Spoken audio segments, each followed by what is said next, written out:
अम्मा बाद फ़अऊज़ु बिल्लाहि मिनश शैतानिर रजीम बिस्मिल्लाहिर रहमानिर रहीम फ़आशिरूहुन्ना बिल मारूफ़ सदक़ल्लाहुल अज़ीम व सदक़ रसूलुहुन नबियुल अमीनुल करीम व नहनु अला ज़ालिका लमिनश शाहिदीन वश्शाकिरीन वल्हम्दुलिल्लाहि रब्बिल आलमीन। बारगाह रिसालत माब सल्लल्लाहु अलैहि वसल्लम में दरूद पाक की नजरें पेश कर ले। अल्लाहुम्मा सल्ली अला सय्यिदिना मौलाना मुहम्मदिन मादिनिल जूद वल करम व अला आलिहिल किराम बारिक वसल्लिम सलातुम व सलामुन अलैका या रसूल अल्लाह। हज़रात गिरामी, अल्लाह रब्बुल इज़्ज़त का एहसान अज़ीम है कि हम लोग अपने परवरदिगार को हर मौके से याद करते हैं, खा वो खुशी का मौका हो या गम का मौका हो, दोनों मौके पर हम अपने परवरदिगार को याद करते हैं। ये मुसलमानों ही का तुर्रे इम्तियाज है और ये रब का ही एहसान है कि हम को अल्लाह तौफीक अता फरमाता है कि उसको हम जब हम खुशी में होते हैं तब भी उसको याद करते हैं, कोई महफिल कर लेते हैं, गम होता है तब भी हम अपने परवरदिगार को याद ही कर लेते हैं, महफिल कर लेते हैं। आज की ये महफिल अज़ीमुश्शान सुन्नत रसूल सल्लल्लाहु अलैहि वसल्लम की अदायगी होने जा रही है। हज़रत मौलाना मुफ्ती मोहम्मद आलम मिसबाही का कल इंशाअल्लाह अक़्द मसऊद होगा, पैगंबर सल्लल्लाहु अलैहि वसल्लम की सुन्नत अदा होगी। ये सुन्नत मज़हब इस्लाम में एक इबादत भी है और एक दुनियावी मामला भी है। इस सुन्नत करीमा की रोशनी में एक मोमिन के डगमगाते हुए कदम नेकियों की शाहराह पर आकर के खड़े हो जाते हैं। गुनाहों से बचने का एक बेहतरीन खूबसूरत इस्लामी तरीका है। अल्लाह के रसूल सल्लल्लाहु अलैहि वसल्लम ने इरशाद फरमाया, मन तज़व्वजा फ़क़द इस्तकमला ईमान, जिसने निकाह कर लिया, शादी कर ली, उसने अपने ईमान को मुकम्मल कर लिया।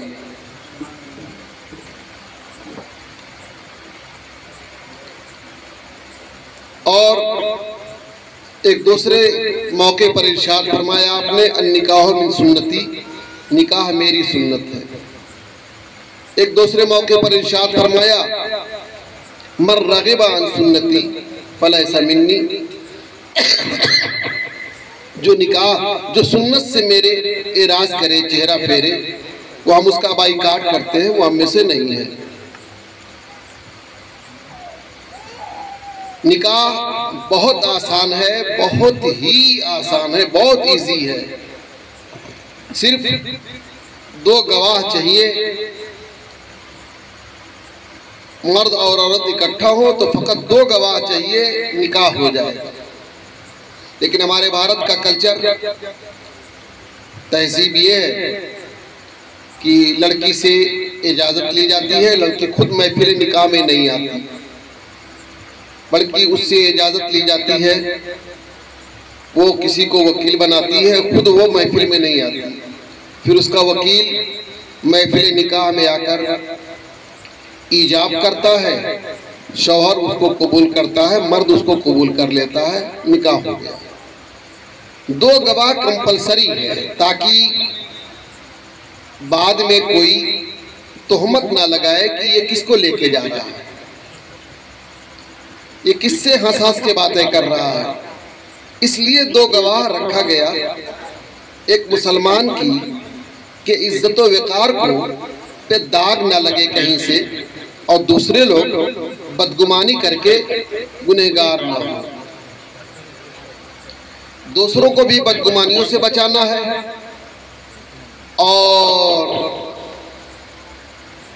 इधर उधर उस मर्द और औरत से मुताल्लिक किसी तरीके की अफवाह न फैले, गलत बातें लोग न बयान करें।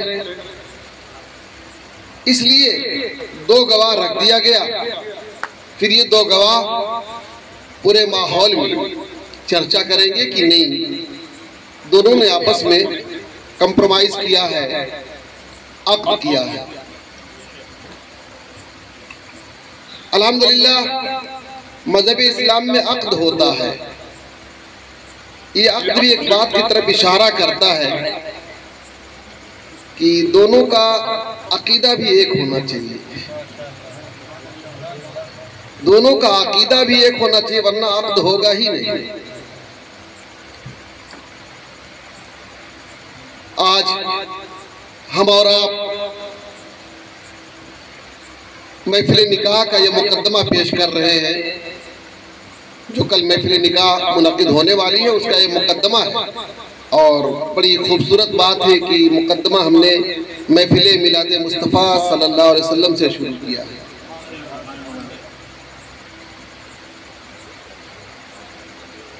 और एक बहुत बड़ा अलमिया ये है कि निकाह जो निहायत आसान था उसको हम लोगों ने बहुत टफ कर दिया है, बहुत टफ कर दिया, इतना मुश्किल तरीन कर दिया कि पूरे कई साल से तैयारियां चलती है कि शादी होनी है, शादी होनी है। जैसे लगता है कोई कयामत आने वाली है, कोई तूफान आने वाला है और गुजर जाए। अब वो तो मुफ्ती मोहम्मद आलम साहब उनके घर वाले महसूस कर रहे होंगे कि कौन सा हंगामा होने वाला है कल, कैसे गुजरेगा, कैसे कार बचेगा, कैसे इज्जत बचेगी। इज्जत का सवाल है, इज्जत दांव पर है। अजीब बात है, लड़के वाले भी बड़ा परेशान रहते हैं। अच्छा, इस मौके पर कुछ बड़े खास लोग ऐसा नाटक कर देते हैं कि खूब जानते हैं कि नहीं करना चाहिए, लेकिन उस दिन जरूर नाटक करेंगे। कल देखिएगा, मैं बार बार कह रहा हूँ 10 बजे बारात निकाल दीजिएगा, तो ये कह रहे हैं दबी जबान कि देखेंगे इंशाल्लाह। मतलब कुछ ऐसे हालात होंगे कि फला कैसे तैयार होगा, फला को कैसे तैयार करूंगा। आप देख रहे हैं निकाह इनका होना है और परेशान कितना है। ऐसा छटकते हैं कुछ लोग कि उनको कंट्रोल करना मुश्किल होता है। इसी दिन अपने सारे नखरे दिखाना शुरू कर देते हैं मोहल्ले के लोग, अगल बगल के लोग कि मुझे तो कहा ही नहीं गया, बाद में आए नहीं कहने के लिए, गाड़ी खड़ी थी मुझे किसी ने कहा नहीं कि बैठो, अभी क्या चाहते उठा के बैठाया जाए, तो खाने के लिए नहीं कहा गया मुझे, दस्तरखान लगा है भाई खाना शुरू कर दो। अभी मौलाना ने लगाया था, मुझसे एक मरतबा भी नहीं कहा, मैंने शुरू कर दिया यार। जाते ही इनके कमरे में फौरन खाना शुरू लगाई था खाने के लिए, तो अब ये इंतजार करूं कि मौलाना आलम साहब इजाजत दीजिए, फरमाए कि हुजूर तनाउल फरमाइए। नहीं अभी तो तबीयत नहीं चाहती है, नहीं तनाउल फरमाइए, नहीं अभी तबीयत नहीं चाहती। इस क्या ये गैर बलीग तकल्लुफात है। आपको दावत दी गई है खाने के लिए, दस्तरखान लगा हुआ है, आप बैठ जाइए आकर के। लेकिन कुछ लोग अजीब उस दिन के लिए मखसूस रखते हैं। मैं उनसे गुजारिश करूंगा प्लीज ऐसा ना करेंगे। आप एक माहौल, इस्लामी माहौल में जिंदगी गुजार रहे हैं, आप इस्लाम का कलमा पढ़ते हैं मेरे भाई, इसलिए हर मामले में मजहब इस्लाम को आप सामने रखें। इस्लाम सादा है, सादा मिजाजी को इस्लाम पसंद करता है। तो निकाह तो महज इसका नाम है, लेकिन उसके अगल बगल हम लोगों ने इतने लवाजिम तैयार कर रखे हैं कि लगता है निकाह बहुत मुश्किल तरीन अमर है, हालांकि निहायत आसान है। मस्जिद में आप गए, 5 आदमी बैठ गए, 2 आदमी बैठ गए, निकाह हो गया, यही है। लेकिन उसके साथ इतने लवाजिम लड़के वालों के साथ भी और लड़की वालों के साथ भी इतने लवाजिम हमारे रस्मों रवाज में जोड़ रखे हैं कि दोनों फैमिली बिल्कुल कभी कभी तबाही के दहाने पर पहुंच जाते हैं, बल्कि शादी के बाद डिप्रेशन का शिकार हो जाते हैं कि हम कर नहीं सके, जैसा करना था हम कर नहीं सके। ये क्या करना था यार, रसूलुल्लाह की सुन्नती तो अदा करनी थी, इजाब और कबूली तो करना था यार, लेकिन उसके लिए इस कदर डिप्रेशन में चले जाते हैं कि हमने वो जो करना था वो कर नहीं सके हम। मेरे अजीज, अब ये तकरीर तो हर जगह की जाती है कि आसान बनाइए निकाह को, आसान बनाइए निकाह को, आसान बनाइए। बनाइए कि आसान था ही, हम लोगों ने मुश्किल कर दिया, आसान करिए उसको। लेकिन मैं तो ये समझता हूँ मर्ज बढ़ता गया जूजू दवा का। इस पर तो हम लोगों को रोने की जरूरत है कि मर्ज बढ़ता जा रहा है, दवा भी कर रहे हैं, ठीक नहीं हो रहा है। क्यों? इसलिए कि हम लोग कहीं ना कहीं दूसरे कल्चर से प्रभावित हो चुके हैं, दूसरों के कल्चर से प्रभावित हो चुके हैं। इस्लाम का कल्चर, आप रसूलुल्लाह की शहजादी का निकाह सुनिए, आप निहायत आसान था। अल्लाह के रसूल ने हजरत अली रदी अल्लाह ताला अन्हु को बुलाया, ए अली हल इंदका शयून, क्या तेरे पास कुछ है? शौहर से, मर्द से पूछा जा रहा, तेरे पास कुछ है, तेरा निकाह होना है। और यहाँ क्या है, उलट गया है बिल्कुल, लड़की वालों से पूछा जाता है कि तेरे पास कुछ है देने के लिए। ये भिखमंगे लोग करते हैं, जो मुहज्जब भिखारी होते हैं, कल्चराइज भिखारी होते हैं ना, तो वो ये काम करते हैं कि वो लड़की वालों से पूछते हैं कि घर कितना बड़ा है, कारोबार कितना है, टर्नओवर कितना है। क्या भाई? अच्छा दीजिए इमाम साहब को, दीजिए इमाम साहब, लीजिए आप रखिए। तो आप लोग करते हो कि हम लोग को कहाँ ऐसा मिलता है। तो हमारे समाज में ये बहुत बड़ी बीमारी है कि लड़की वालों के बारे में पूरा बायोडाटा लिया जाता है, कितने भाई हैं, कितनी बहनें हैं, उसके एतबार से हम चॉइस करेंगे कि ये 4 बहनें होंगी तो दे क्या पाएगा यार, तो नहीं, कैंसिल करना है, एक बिटिया है तो ठीक है। जबकि पूछा जाना चाहिए लड़के से कि तेरे पास कुछ है। पैगंबर सल्लल्लाहु अलैहि वसल्लम ने यही किया, तेरे पास कुछ है, यानी तू लड़की को अपने पास ले जाएगा, खाने पीने की तेरे अंदर खिलाने पिलाने की क्षमता है कि नहीं है, मकान है कि नहीं तेरे पास, तू कहाँ ले जाके बैठाएगा, कपड़े उसको दे सकेगा कि नहीं दे सकेगा। इसलिए पैगंबर ने पूछा, तो हज़रत अली ने फरमाया हाँ है, कल ले आओ, क्या है ले आओ। तो एक थाली में दिरहम लेकर आए आप, कुछ दिरहम। तो अल्लाह के रसूल ने फरमाया हज़रत अली से, मेरी बेटी फातिमा के साथ तेरा अक़्द होने वाला है, इस खुशी में क्या तू कुछ सदका करेगा?